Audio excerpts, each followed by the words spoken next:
Prečo ste sa rozhodli podnikať? Podnikať som sa rozhodol pretože som 20 rokov pracoval ako programátor v oblasti bankovníctva a leasingu a táto doba už ma unavovala a snažil som sa vymyslieť novú oblasť, ktorej by som mohol pôsobiť. Preto som začal študovať herné systémy a vytvoril som herný systém určený pre deti vo veku od 3 do 12 rokov pre základné a materské školy v spolupráci s firmou Stiefel Eurocard.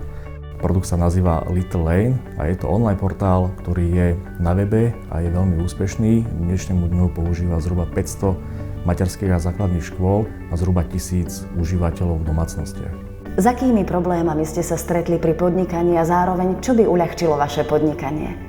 Problémy pri podnikaní boli rôznorodého charakteru. Nakoľko sme pôsobili v inom segmente, tento segment bol pre nás neznámy a taký neprebádaný. To znamená, že neboli sme si úplne istí, či náš produkt zaboduje alebo bude stratový. Našťastie, to, čo nám pomohlo a veľmi pomohlo, bol partner Stiefel Eurocard, ktorý sme si vyhliadli a s ktorým sme sa stretli, spriatelili a urobili dohodu o vzájomnej spolupráci a o podpore predaja nášho produktu. Aké sú vaše podnikateľské ambície, vízie?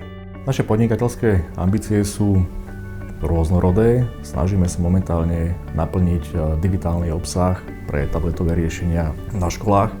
Snažíme sa vytvárať kvalitný edukačný portál pre materské a základné školy.